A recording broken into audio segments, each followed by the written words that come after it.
Welcome back to the Disturbed Chronicles. My name's Cams, and as always, I'm glad you're here because today's video we're going to talk about James Ortley, aka Baby J.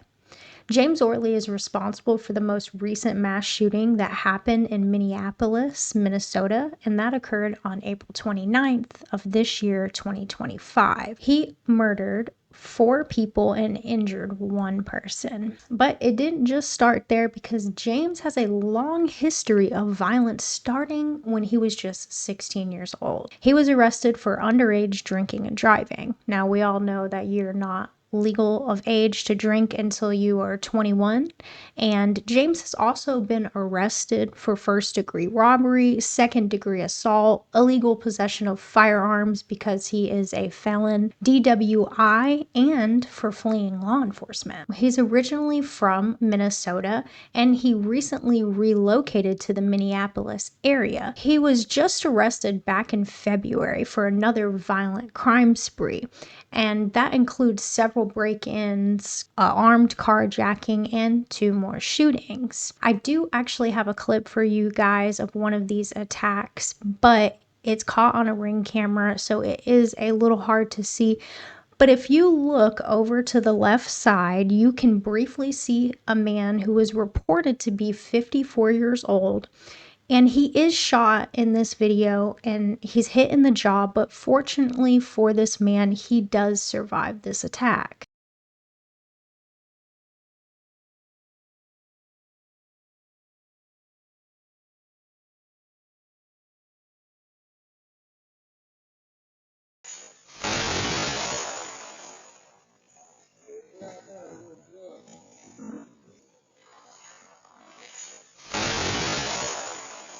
Now, James was arrested on suspicion of these crimes, but because of lack of evidence, he could only be held for the 36-hour holding time, and then he had to be released. However, 3 other men were charged in this shooting. James also has a second-degree assault conviction for a stabbing that occurred back in 2020 in Minnesota.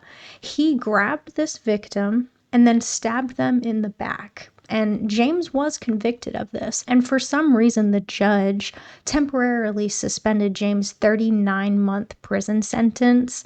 And James was only given 90 days with a 5-year supervised probation period. But apparently that is a common sentencing for a crime of this nature in Minnesota. Just a year later, James violates his probation with a DWI, which is driving while intoxicated.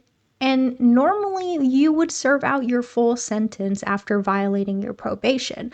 Unfortunately, James ends up with just another slap on the wrist, and he's only sentenced to 45 days in jail and then was set to finish out the rest of his probation period. But in 2023, James was recommended by his probation officer to have his probation considered for early discharge, and the court actually signed off on this, and he ended his 5-year probation period in less than 3 years.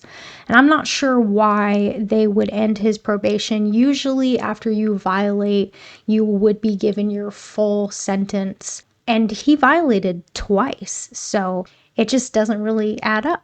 James Dwayne Ortley wasn't supposed to have a gun when investigators say he shot 5 people Tuesday. The 34-year-old has multiple felony convictions, most recently pleading guilty to second-degree assault.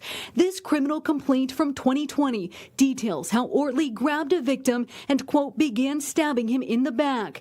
In exchange for his guilty plea, prosecutors agreed to a lower sentence. He was placed on supervised probation for 5 years until 2026. It is fairly common in Minnesota to receive a probation sentence for that type of offense. University of St. Thomas law professor Rachel Moran explains the order from St. Louis County Judge Andrew Peterson says if he stayed out of trouble during that time, he wouldn't have to serve a 39-month prison sentence. He had a lengthy prison term kind of hanging over his head. But court documents show less than a year later, he violated probation. He was arrested for DWI in neighboring Itasca County.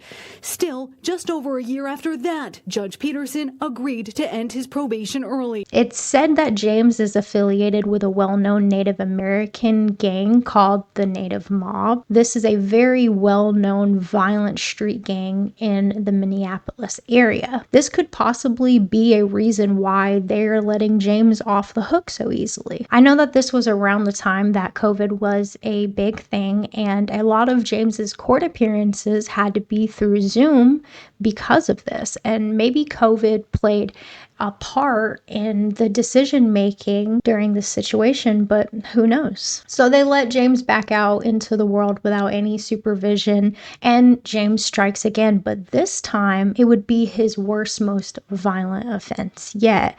Reports say on April 29th of this year, 2025, just before midnight at East 25th Street and Bloomington Avenue South in Minneapolis, James enters a vehicle and shoots 5 people in the head, considered execution style, and 3 of which died at the scene: 17-year-old Joseph Goodwin, 20-year-old Merrill Joan White, Evan Ramon Denny, 27 years old, and another 28-year-old man who was rushed to the hospital with a gunshot wound to his face. But unfortunately, Laraise Frances Renee died at the hospital just 2 days later on May 1st. My apologies if I said any of these names incorrectly. May you all rest in peace. The 5th victim is another 20-year-old woman, and I believe she is a twin to 20-year-old Merrill Joan White, who was dead at the scene. Her name has not been released, and that's possibly for protection, but she did